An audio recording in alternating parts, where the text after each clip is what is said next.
norte é o nosso Deus. Meus irmãos, nós vamos então dar continuidade aos nossos estudos sobre o tema do pecado.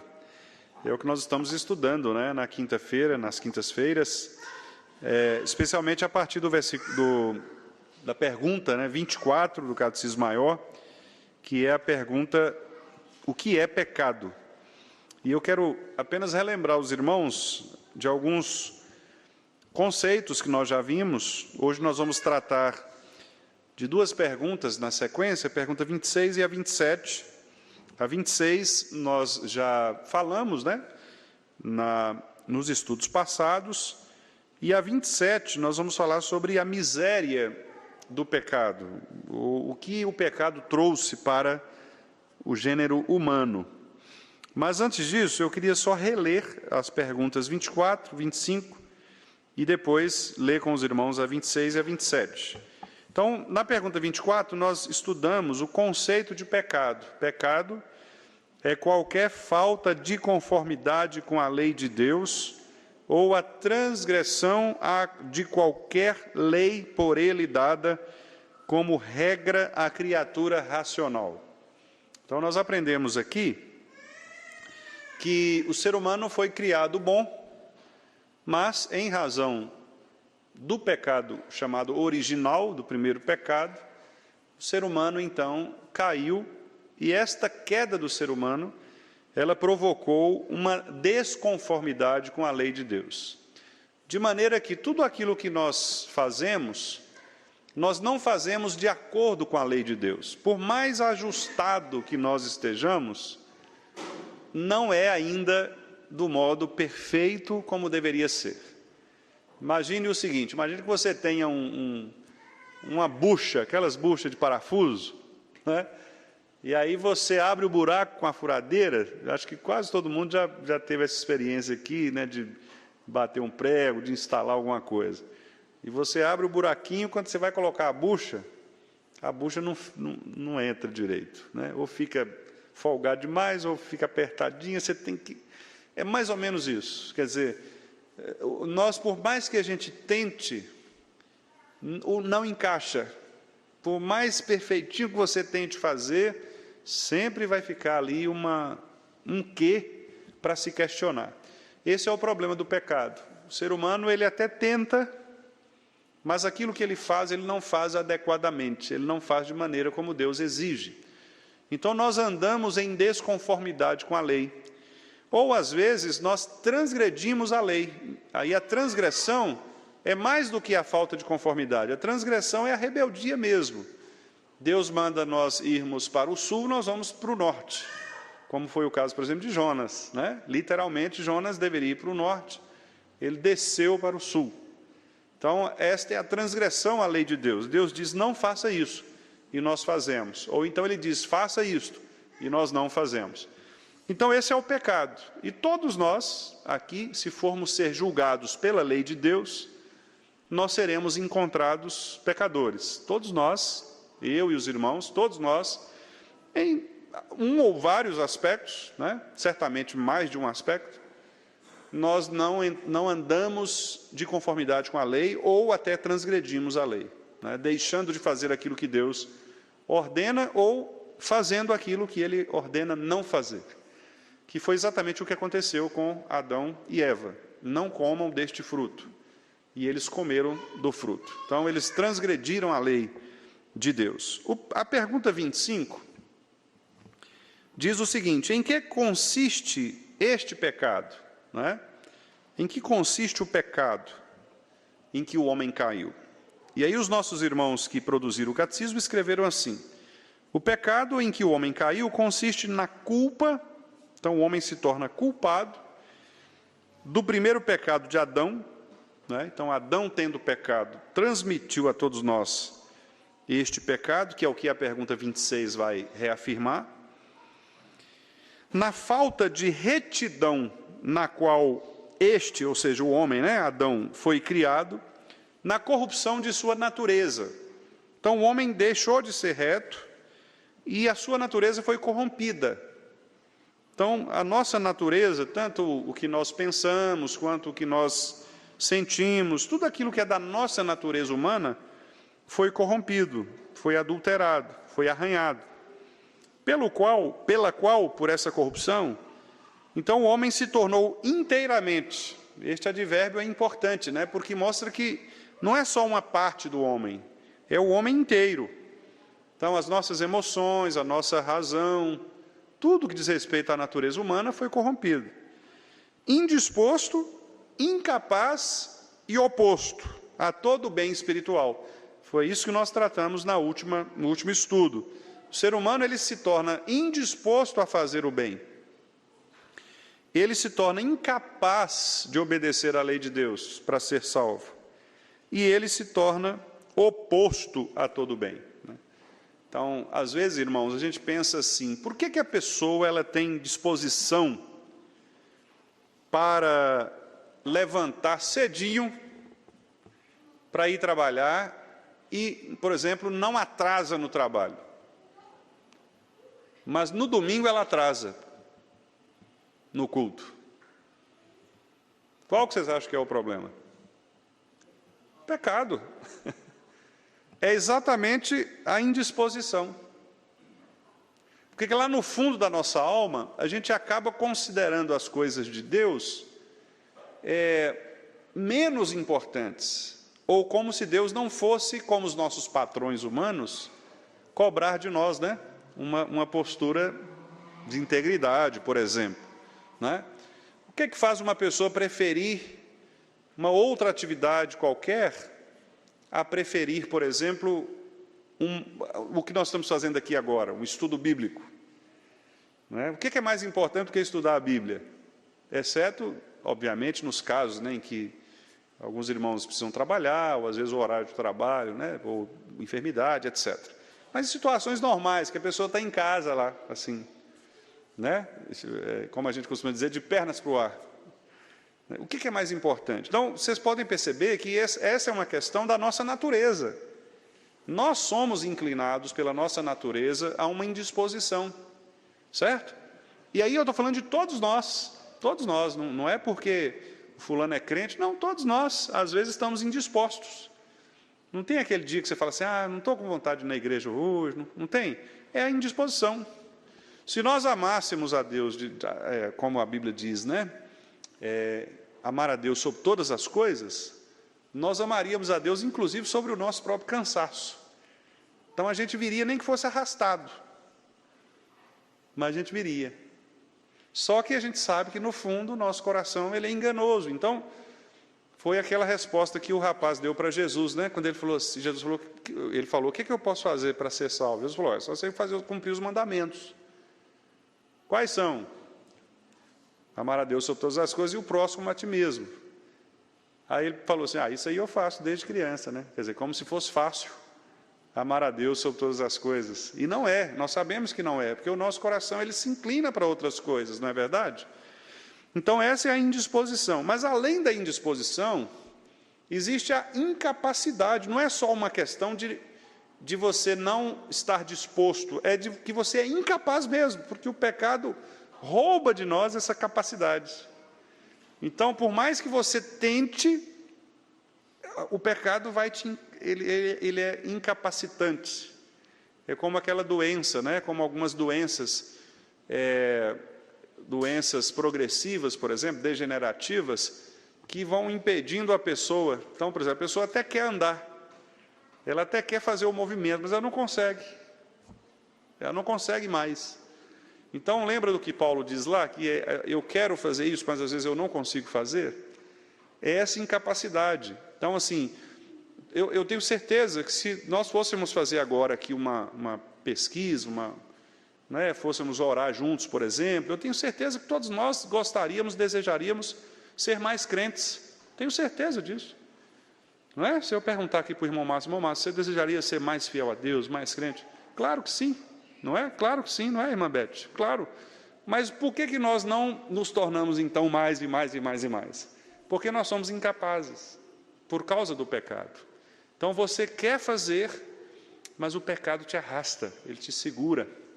Por isso que citou os Hebreus, diz lá que nós deveríamos nos eliminar, né, esse pecado que tenazmente nos assedia, esse peso que anda com a gente, porque você quer fazer, você quer ser um crente melhor, você quer ser mais fiel, você quer buscar a Deus, você quer se arrepender, mas alguma coisa impede, não é assim? É o pecado, nós nos tornamos incapazes, não é? Os regenerados, os que são salvos em Cristo, recebem de Cristo a capacidade de lutarem contra isso. Então é por isso que nós crentes, mesmo que o pecado nos faça incapazes, nós ainda conseguimos lutar. Por quê? Como diz Paulo lá em Efésios, movidos pela força do poder de Deus. Então a graça, ela é capacitante. É o que Paulo escreve em Romanos 6, onde abundou o pecado, a graça foi mais abundante. Então, o pecado, ele te puxa para trás, a graça te empurra para frente. É essa luta. Então, você está aqui correndo, né? A carreira que nos está proposta, mas você tem é como aqueles jogadores que fazem treinamento de velocidade, de resistência, que amarram uma fita, né? Uma borracha, né, Lucas? Você amarra aqui, ó, e aí o cara vai tentando sair fora ali, não é? E está aqui. O pecado é como se fosse aquela fita, né? aquela amarra, e você está correndo pela graça para frente. Então, essa é a nossa luta diária, né? Por isso nós lutamos diariamente contra o pecado, porque nós somos incapazes de, sozinhos, vencer o pecado. Se não for a graça nos impulsionando, nós vamos regredir. O pecado vai conseguir nos arrastar para trás, né? E também nós somos opostos a todo bem espiritual. Esta oposição aqui de que fala o catecismo é exatamente quando o pecado ele domina o coração do indivíduo, e esse indivíduo, então, ele agora se torna oposto àquilo que Deus nos oferece pela sua graça. Ele se rebela contra a lei de Deus. Por exemplo, você ouve na palavra de Deus a respeito de determinado tema de pregação, não é? E você sabe que tem que ser assim, desse jeito, mas você não faz. Você se rebela, né? O pastor às vezes chega, um presbítero, um irmão aconselha, fala: olha, irmão, não faça desse jeito, não haja assim. Aí ele ignora esse conselho bíblico e continua na prática errada, né? O que é isso? É uma indisposição, uma incapacidade e, ao mesmo tempo, uma oposição, uma rebeldia à lei de Deus. Mas a resposta continua dizendo assim: inclinado a todo mal, continuamente. Então, aquilo que nós deveríamos buscar para o bem, o pecado agora nos faz buscar o mal. O que, em geral, se chama pecado original, do qual procedem todas as transgressões atuais. Então, o que o catecismo diz é que os nossos pecados de hoje são consequências daquele pecado de Adão. Aquele pecado de Adão contaminou toda a raça humana. E é isso que a pergunta 26, conseguem projetar? A pergunta 26, é isso que a pergunta 26 nos ensina. Como é o pecado original transmitido de nossos pais à sua posteridade, né? Então, o pecado original é transmitido de nossos primeiros pais, Adão e Eva, à sua posteridade, né, aos demais seres humanos, por geração natural. Então, pelo simples fato de nós sermos seres humanos, termos o mesmo DNA, né, humano, nós somos contaminados pelo pecado.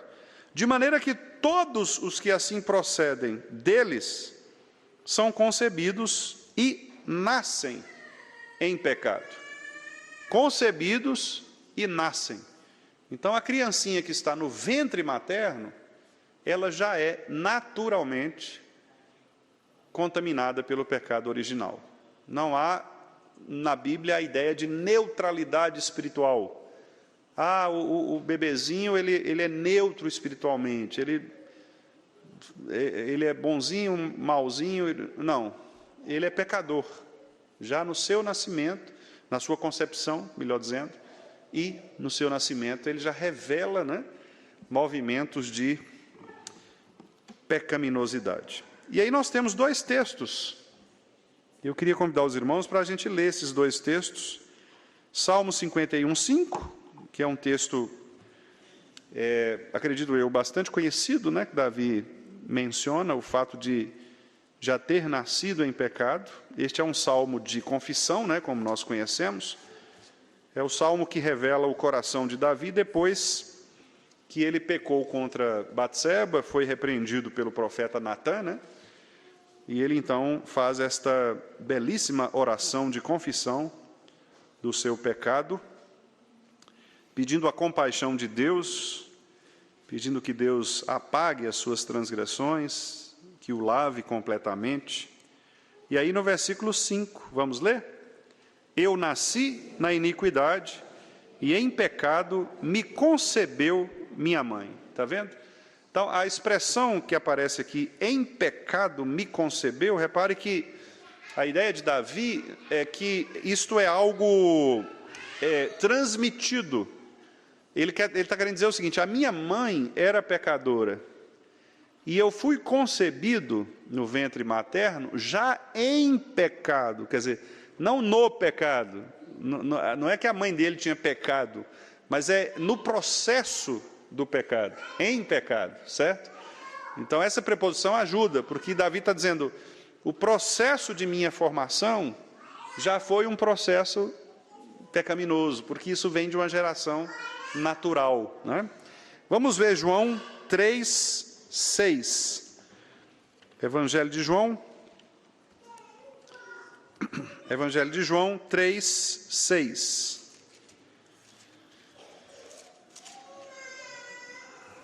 Também um texto bem conhecido nosso, Jesus conversando com Nicodemos, né? Um dos principais dos judeus. Nicodemos era muito inteligente, era uma pessoa bem instruída, e mesmo assim ele não entendeu bem a proposta do Evangelho, que era nascer de novo, né? Mas aí Jesus, no versículo 6, explica para ele o que significa isso, né? Vamos ler então, João 3:6. O que é nascido da carne é carne, e o que é nascido do Espírito é Espírito. Então, o que Jesus está fazendo aqui é o seguinte, olha, o nascimento carnal é carnal, né?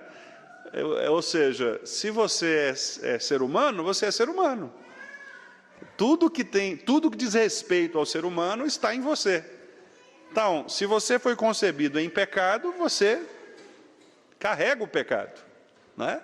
Você tem o DNA do ser humano. Agora, se você nasce no Espírito, com letra maiúscula, que é o Espírito Santo, você se torna espírito, no sentido de um ser espiritual. Então, por isso nós temos estas duas naturezas, que são as duas naturezas que pertencem ao próprio Cristo, né? O Cristo humano, mas o Cristo também divino. E esse Cristo, essas duas naturezas, embora nós não sejamos divinos, né, como Cristo, mas pela divindade de Cristo, pelo Espírito de Cristo, que é divino, nós nos tornamos espirituais. Então, nós somos seres humanos, carnais, mas em Cristo nós nos tornamos espirituais. É isso que significa, então, nascer de novo. Não é que você vai voltar para a barriga de sua mãe e nascer, né, como criança. Você vai permanecer carne, permanecer ser humano, mas o seu espírito, o seu interior vai ser renovado, vai nascer de novo, regenerado, né? Nascer de novo, pelo poder do Espírito de Cristo, né?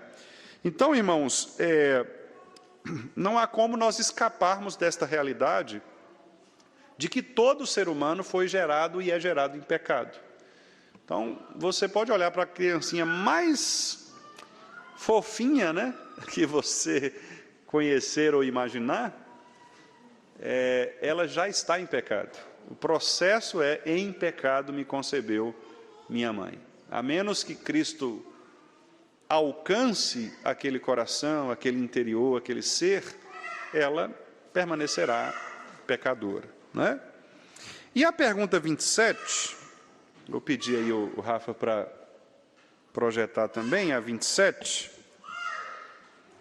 A 27 vai dizer o seguinte: qual é essa miséria que a queda trouxe sobre o gênero humano, né?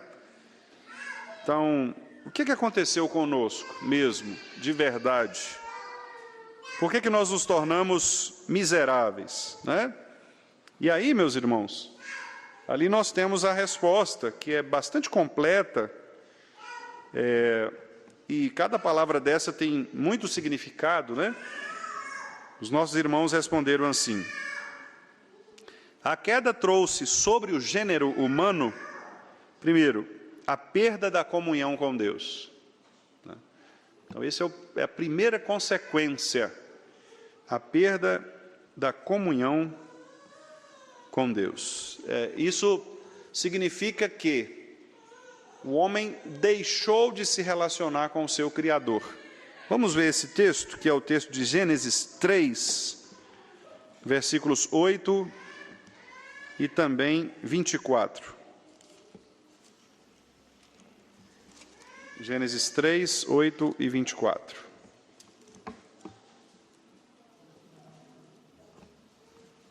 O homem perdeu a sua comunhão com Deus. Então, a serpente tenta, o homem cai, e então eles, agora, diz o versículo 7, né? Percebendo que estavam nus, fizeram as roupas, né? E aí o versículo 8, vamos ler juntos? Quando ouviram a voz do Senhor Deus, que andava no jardim pela viração do dia, esconderam-se da presença do Senhor Deus, o homem e sua mulher, por entre as árvores do jardim. Então veja, essa atitude de se esconder é uma atitude de fugir da presença de Deus. E isso todo ser humano faz, né? Todo ser humano faz, porque, como eu disse aos irmãos algumas vezes, você pode perceber que geralmente quando uma pessoa está em pecado, com algum pecado específico, especialmente se é um pecado público, né, que traz consequências públicas, uma das primeiras coisas que ele faz é fugir. Ele vai se afastando da igreja, ele corta o relacionamento com as pessoas da igreja, porque a presença de Deus, ela de certa maneira, atrapalha, entre aspas, a execução do pecado. O crente, quando ele é crente de verdade, ele se incomoda, ele peca, mas ele peca sabendo que Deus está olhando para ele. É aquele negócio meio escondido. Pode não ter ninguém, humanamente falando, né? Mas ele sabe que Deus está ali, então ele tenta fugir. Foi o que Adão e Eva fizeram. A primeira coisa que eles fizeram foi perder a comunhão. Eles se esconderam. Quando uma criança ela faz alguma lambança em casa, né? O que ela faz? Geralmente ela corre, foge, esconde, tenta esconder o mal feito, não é? Porque essa é a tendência do ser humano, é esconder, né? A fuga. 24 agora, vamos ler, aí mesmo em Gênesis 3. Gênesis 3, 24, vamos lá. E expulso o homem, colocou querubins ao oriente do jardim do Éden, e o refulgir de uma espada que se revolvia para guardar o caminho da árvore da vida. Então o homem foi expulso, né, por Deus. E uma vez expulso por Deus, o homem então perdeu a sua capacidade de comunhão com o Senhor. Então o ser humano ele está mesmo afastado. Por isso que o texto de Isaías diz que os nossos pecados criam separação entre nós e o nosso Deus. Não há comunicação. O homem está fora a não ser pela pessoa de Cristo, que é o elo, né? A pessoa de Cristo que faz a relação novamente se aproximar. Fora disso, os homens se tornam inimigos de Deus. A pergunta continua, né? A resposta, dizendo o seguinte: além da perda de comunhão, a queda também trouxe sobre o gênero humano o seu desagrado e maldição, quer dizer, o desagrado de Deus em relação ao homem. Deus, ele se torna inimigo, o pecador se torna persona non grata na presença de Deus, né? Quer dizer, o homem pecador não é bem-vindo a presença de Deus. Vamos ver aí, Efésios 2, 2 e 3.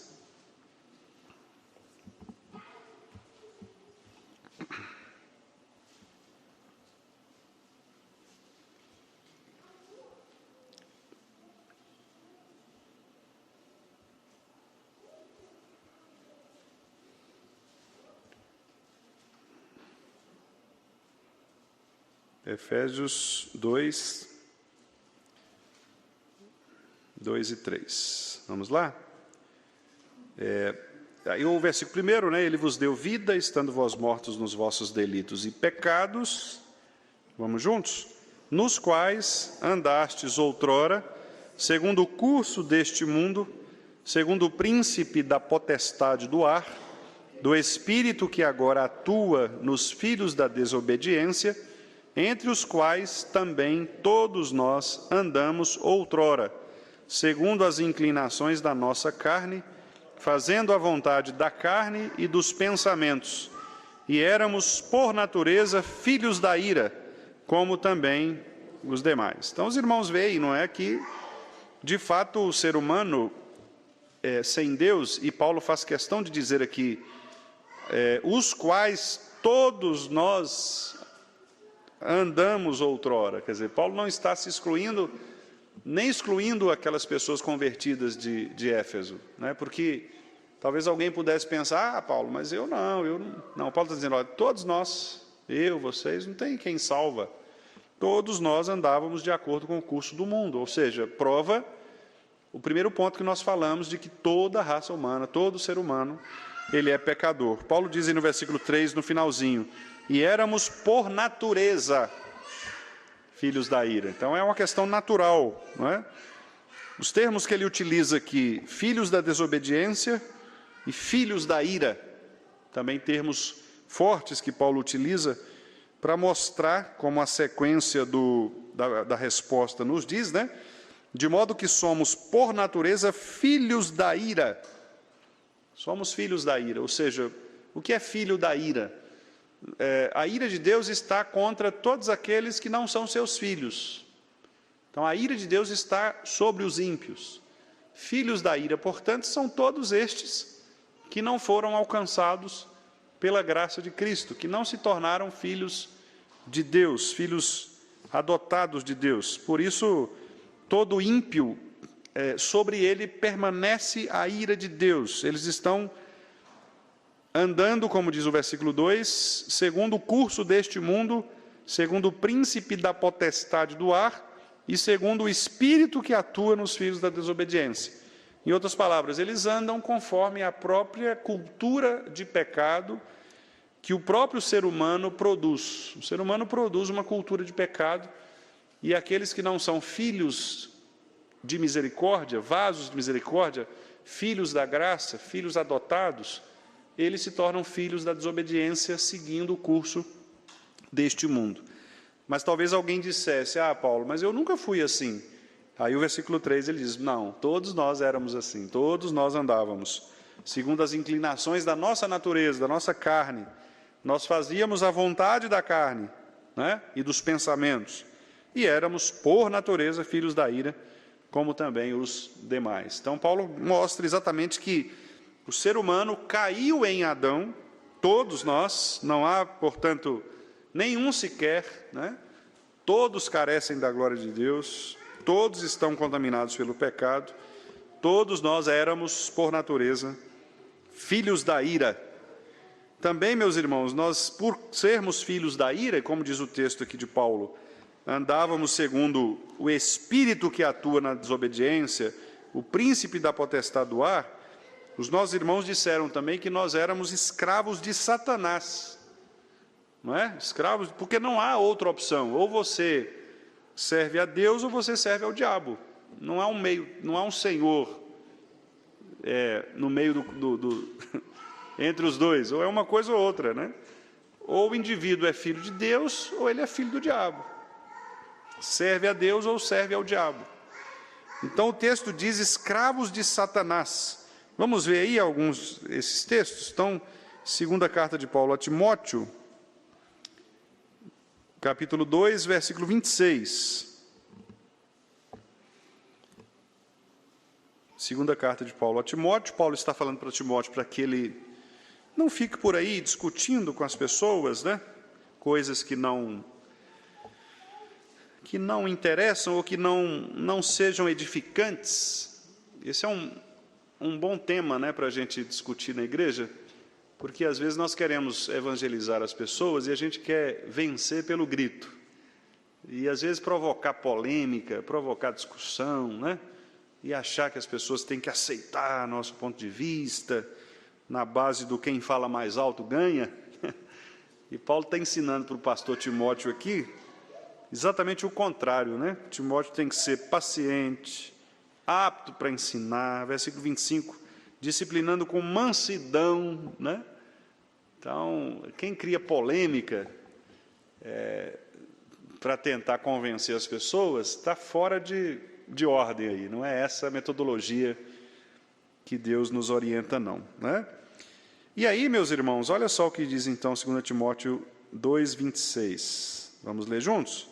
Mas também o retorno à sensatez, livrando-se eles dos laços do diabo, tendo sido feitos cativos por ele, para cumprirem a sua vontade. Estão vendo?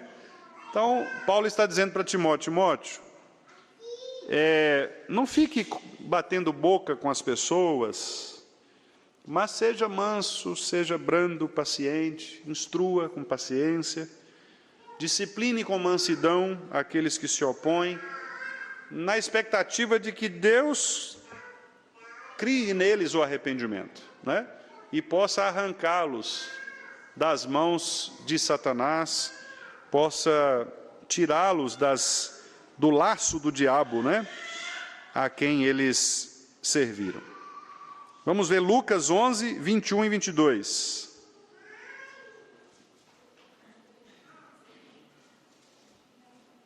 Lucas 11, 21.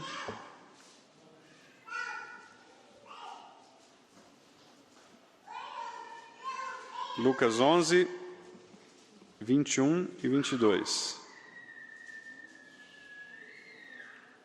Esse é o contexto em que Jesus foi, inclusive, agredido, né? Por aqueles seus algozes, perseguidores. Alguns disseram que ele era, inclusive, servia a Belzebu, né? Que era um tipo de Deus, o chamado Senhor das Moscas, né? E o Belzebu, eles queriam, e Jesus falou, olha, um reino não pode estar dividido, né? Se eu trabalho para Satanás, como é que eu estou expulsando os demônios do próprio Satanás? Então tem alguma coisa errada aí, né? E Jesus entra nessa discussão, então, e aí nos versículos 21 e 22, ele diz assim, vamos ler? Quando o valente, bem armado, guarda a sua própria casa, ficam em segurança todos os seus bens.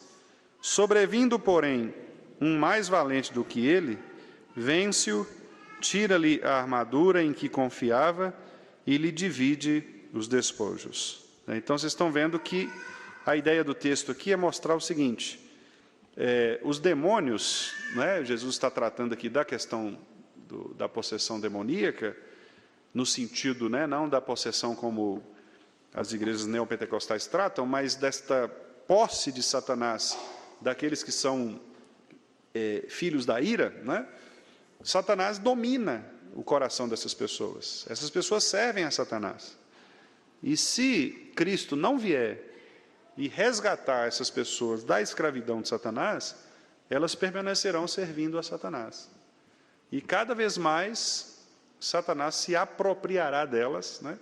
De modo que elas agirão mais e mais contra a vontade de Deus.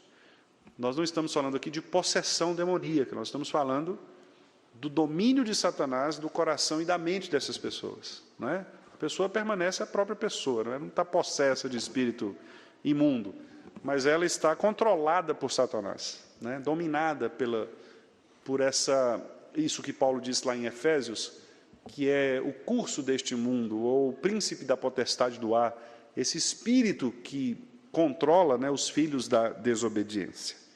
Vamos ver Hebreus 2,14. Hebreus 2,14.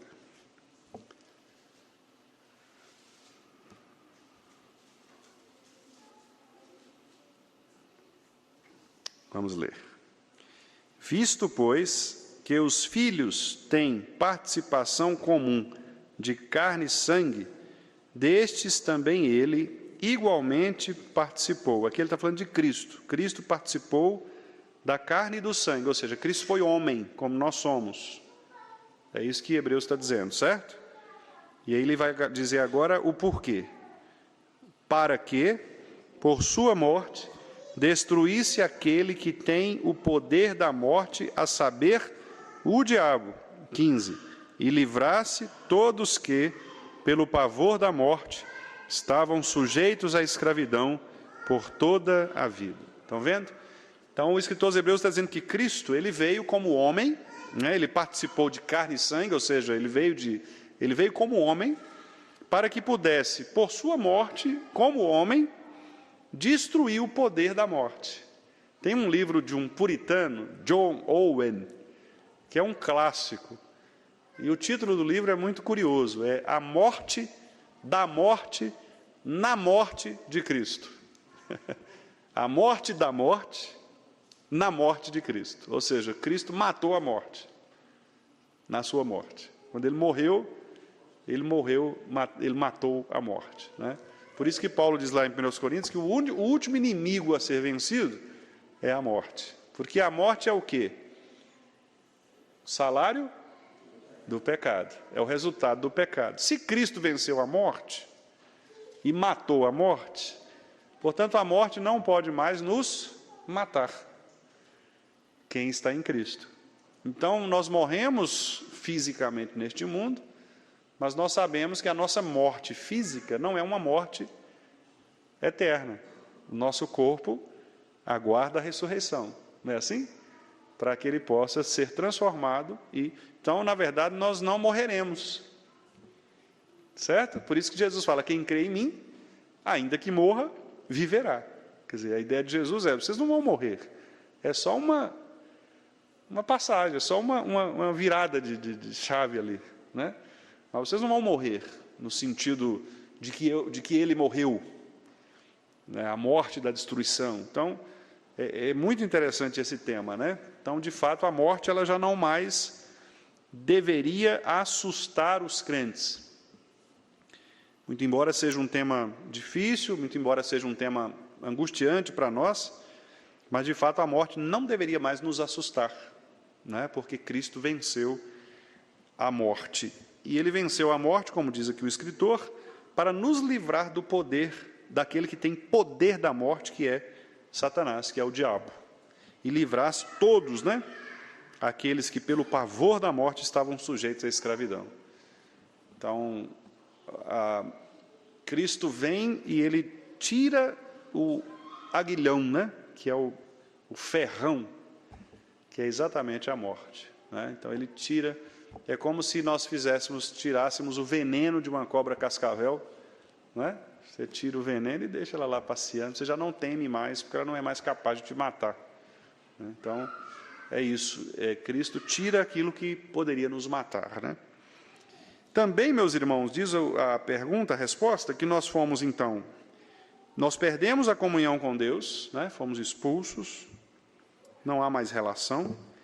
Deus, ele agora se torna totalmente desagradável, ou seja, ele vê o pecador com desagrado, com repulsa. Deus não mais tem prazer na presença do ser humano, por isso a sua maldição, de sorte que somos por natureza filhos da ira, ou seja, nós estamos de fato debaixo da ira de Deus. E os ímpios, né, são cada vez mais escravos de Satanás, sujeitos ao diabo, que é o seu pai. E diz aí o restante da pergunta. E justamente, o advérbio justamente aqui é no sentido de justiça, ou seja, e com justiça. Talvez fosse até mais bem traduzido se fosse assim, porque o justamente talvez para nós não fique tão claro. Mas a ideia aqui é com justiça. Com justiça, esses foram expostos a todas as punições, ou seja, as penas que o ser humano recebe são justas. Não há injustiça da parte de Deus quando Deus condena o pecador. Porque o pecador caiu por si mesmo. Certo? E tendo caído por si mesmo, ele quebra a sua relação com Deus e por isso ele recebe a justa punição do seu erro. Então, ele recebe esta punição neste mundo e no mundo vindouro. Nas próximas quintas-feiras, nós vamos trabalhar exatamente estes dois aspectos. Quais são as punições neste mundo, que é a pergunta 28, e quais são as punições do mundo vindouro, que é a pergunta 29. Né? Mas o certo é, haverá punição. O homem não passará ileso. Então, Asaf, lá no Salmo 73, quando ele via os ímpios prosperando e ficou chateado com aquilo, Deus falou assim, não, rapaz, calma, não é assim. Fica tranquilo, porque na hora certa, os justos serão exaltados e os ímpios serão punidos. Então, por mais que a festa, que a farra da impiedade aconteça agora, não é? Embora eles já estejam sendo punidos neste mundo, nós é que às vezes não percebemos tanto, mas nós vamos ver na pergunta 28, que há punições em relação ao pecado, já acontecendo agora, né? Mas nós ficamos assim um pouco, às vezes até indignados, achando que Deus está sendo injusto. E Deus está dizendo, calma, haverá uma punição séria, severa, eterna. Não é? O justo não ficará desamparado, e o ímpio não será inocentado. Não é? Deus aplicará a sua justiça. Vamos ver esses textos? Então, Lamentações,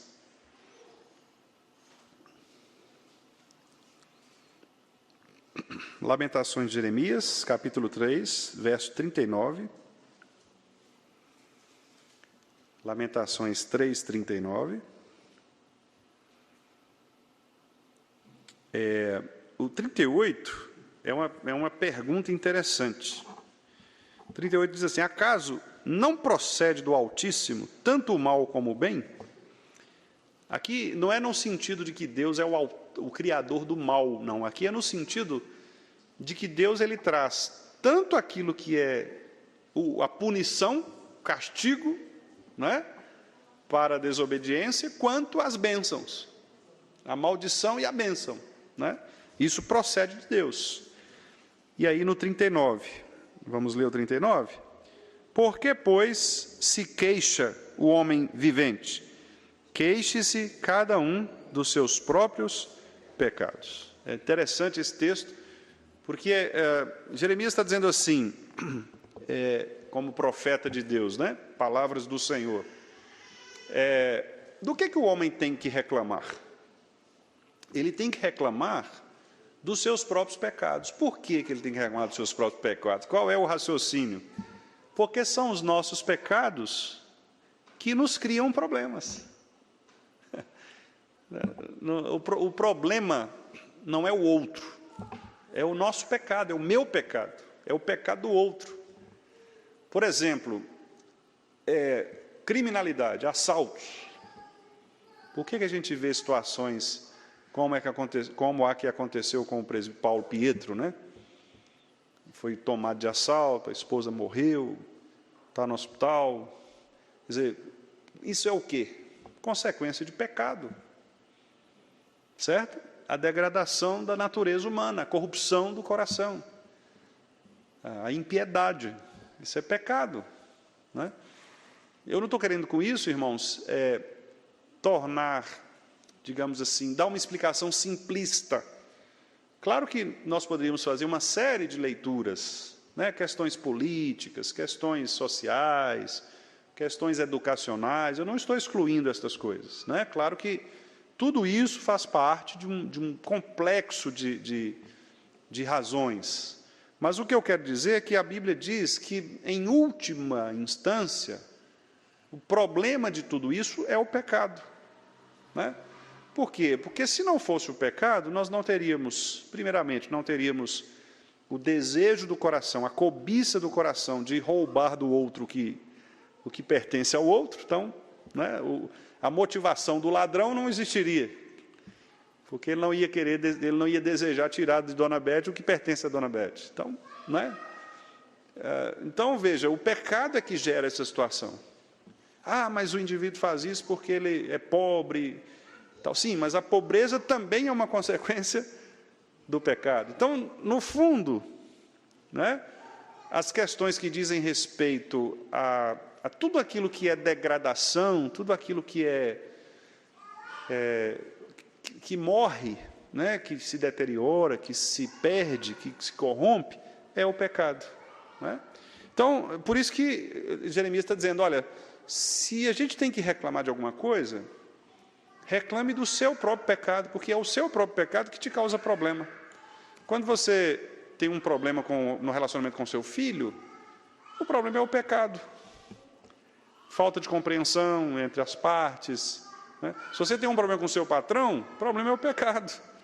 Provavelmente você se considerou mais merecedor de um salário, por exemplo, e você achou que você era melhor do que você é, ou o seu patrão, por outro lado, é um explorador, não te paga o que você merece mesmo, de maneira justa. Quer dizer, no fundo, são relações de pecado, né?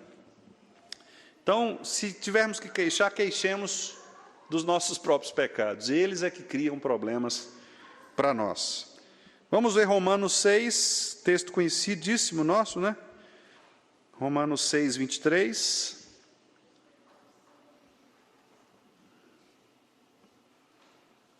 Esse aí, quem não souber de cor, não pode passar na classe catecúmenos, né? Esse aí é versículo de classe catecúmenos. Viu, André?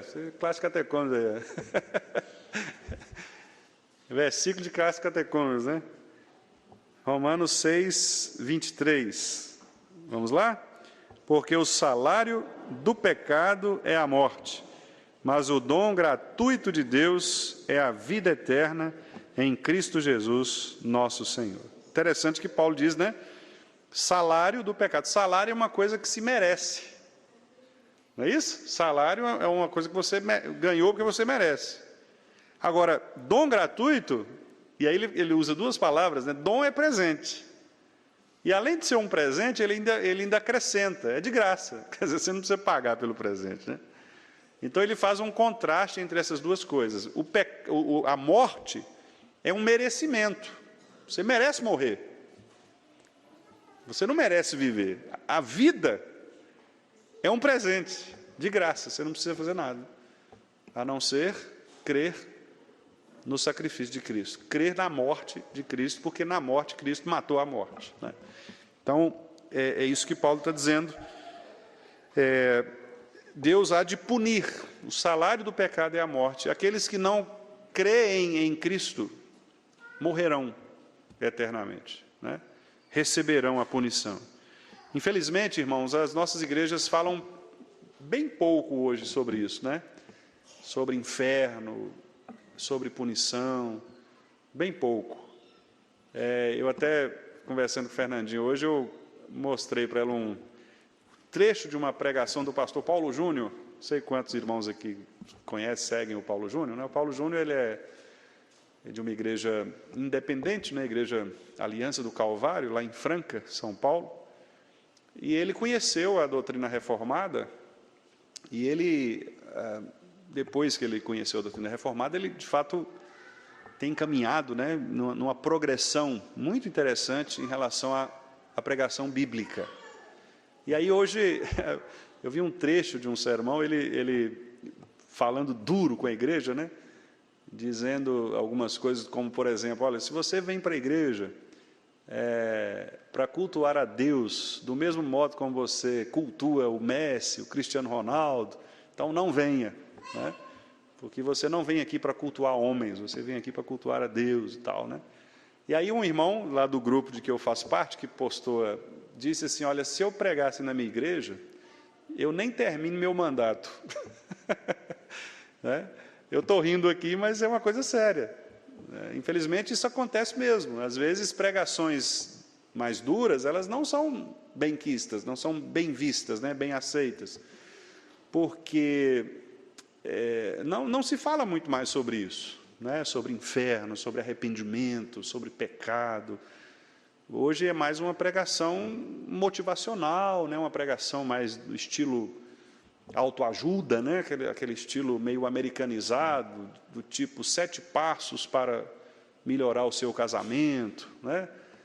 5 maneiras de adorar a Deus, né? Sem aquelas coisas meio temáticas assim, e raramente você tem uma exposição bíblica mesmo, né?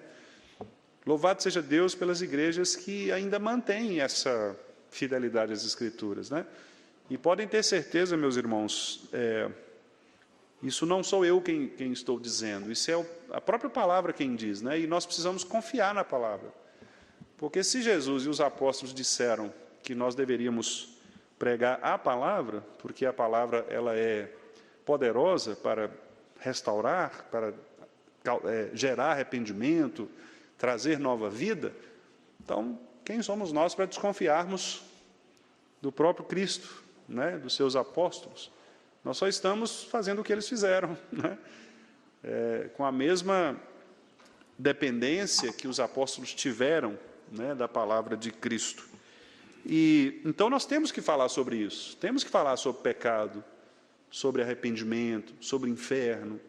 Temos que abrir os olhos da igreja, porque, como disse o Michael Horton certa vez, às vezes há casos em que nós devemos pregar ou evangelizar de novo as próprias igrejas, né, evangélicas, porque algumas igrejas perderam esse peso, né, do que significa viver de fato uma vida de arrependimento. Eu não estou falando, irmãos, de perfeição, né? Não me entendam mal, não estou dizendo que nós seremos perfeitos, que o pastor é perfeito, não, pelo contrário, eu estou dizendo que nós somos pecadores da pior espécie. E nós somos pecadores da pior espécie, e nós estamos juntos aqui, irmã Beth, para caminhar junto, para um levantar o outro, entendeu? Para um segurar a mão do outro, porque senão nós vamos cair, e nós temos que ficar firmes. Então não é que nós estamos sendo soberbos de achar que, não, é o contrário, nós estamos reconhecendo a nossa dependência inteira do Senhor, não é? E por último, irmãos, Mateus 25, 41 e 46. Mateus 25, 41 e 46. Também um texto bastante conhecido, né? E serve para nos abrir os olhos, porque nem todos aqueles que dizem Senhor, Senhor, entrarão no reino, né? Então Jesus está alertando aqui aqueles religiosos que estavam ali ao entorno dele e que certamente talvez confiavam na sua religiosidade, né? Jesus está dizendo, olha, não confie em você, porque não depende de você, né? Vamos ver? Mateus 25, 41. Então, o rei dirá também aos que estiverem à sua esquerda, apartai-vos de mim, malditos, para o fogo eterno, preparado para o diabo e seus anjos. Triste, né, irmãos? Então, que Deus nos livre, né, de uma condição assim, né, de talvez vermos pessoas a quem nós chamamos irmãos durante toda a vida, mas estarem à margem, né? E me perdoem aqui, mas eu preciso fazer só uma notinha de rodapé. Eu vi algumas pessoas usarem esse texto, por exemplo, para a questão política, né? Para dizer quem vota na esquerda, são esses aí, né? Então, os da direita são bons, os da esquerda, apartai-vos malditos, né? Claro que não é isso, né, irmãos? Claro, não tem nada a ver, Jesus não tinha nada a ver com isso, né? Pensando nessas questões, até porque na época de Jesus nem existia, né, essa polarização política, né? Esse termo, né, político de esquerda, progressismo, conservadorismo, não existia nada disso, né? Então, por favor, não caiam nessa esparrela aí de usar... Esparrela, tá vendo, seu Vianel? Outro, esparrela, né? Outro termo. Domingo eu falei borocochô, né? Esparrela também.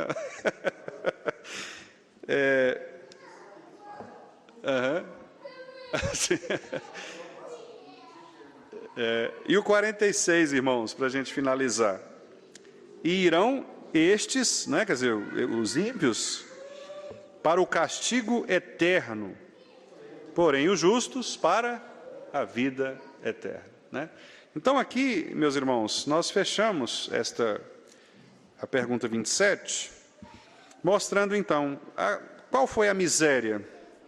Bom, o homem perdeu a comunhão com Deus, atraiu sobre si o desprazer de Deus e a maldição de Deus, de maneira que ele se tornou agora, naturalmente, filho da ira. Se tornou escravo de Satanás e se tornou, com justiça, merecedor de todas as punições, todas as penas, neste mundo e no mundo vindouro, né? E nos próximos estudos, como eu disse aos irmãos, nós vamos ver, então, na pergunta 28, os pecados neste mundo, as punições neste mundo, e depois, na 29, as punições no mundo vindouro. Lembrando, né, que o texto está falando aqui de todo ser humano. Por enquanto, nós não estamos fazendo esta separação, né? Porque a pergunta 30 vai perguntar assim: Deus deixou todos os homens perecerem nesse estado? E aí nós vamos ver que a resposta é não. Deus não deixou, por quê? Porque Deus fez com alguns o chamado pacto da graça em Cristo. E aí nós vamos ver então a maneira como Deus lidou. Mas por enquanto, né, nestas perguntas 24 a 29, o Catecismo Maior está tratando, então, do pecado de maneira genericamente humano. Todo ser humano é assim, todo ser humano está numa condição inescapável da justiça de Deus, a menos que Cristo venha e o retire desta condição, né? Irmãos, que Deus nos abençoe. Se houver alguma pergunta, algum comentário, os irmãos podem ficar à vontade.